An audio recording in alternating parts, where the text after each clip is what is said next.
a man who ended up taking a lot of money from a lot of women. Did you see what he did, though, to cheat them? Yeah, that seems pretty wrong, right? Well, it's like, catfishing. So he created all these relationships, but this is the smart way, and this is probably why a lot of people fall for it.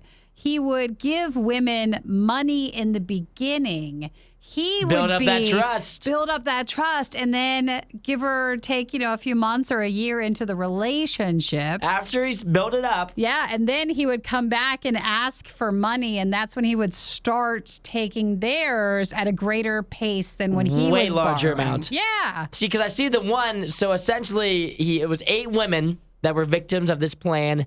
He ended up getting $416,000 out of them between the 8 of them, which is that's like $50K a piece. That's crazy. Like when you think about it. And so, but he finally was caught, and the reason that he was caught was because he found himself on a window ledge after trying to escape from one of them after they were trying to get the money back from him, right? Oh. And so he tried to escape out of her apartment. Yeah, and he went out the window. Went out the window, and all of a sudden he's on the ledge. They had to get the firefighters involved and whatnot. But she had given him $42,000, which I think about too.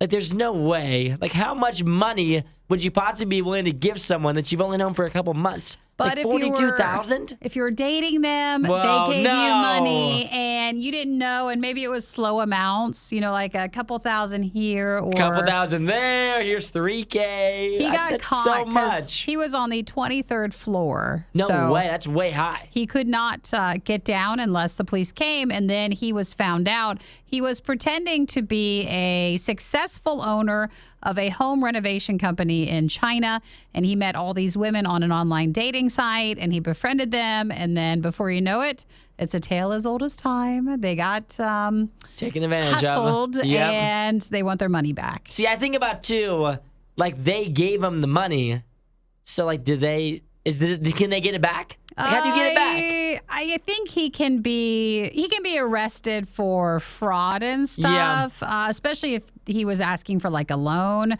But I don't know if you actually end up being able to get anything back. See, because I think about during this process, how much money are you willing to give away before it's too much? I think any amount of money in a relationship like this, $42,000. There's no chance that you're getting that for me. Unless I was married to the person, and then it's your finances. I can't see giving over maybe a couple hundred. That's what I was thinking. And I don't want to be cheap or anything, but come on, that's your money, and if they're leaving with it, you've got to keep control over your money. I'm what do you need that's that? What do you need this money for? That's that important. It's $40K? What? It's not just the money. He was seeing all 8 women. That's also just as annoying. I think about, too, not only was this man getting money from you, but he was also just, hip-hopping around behind your back with all these different girls. You didn't catch on at some point that maybe he isn't the guy for you? I don't know. I've never heard it as hip-hopping around. He was hip-hopping around. He's hot-dogging left and right. What do you want?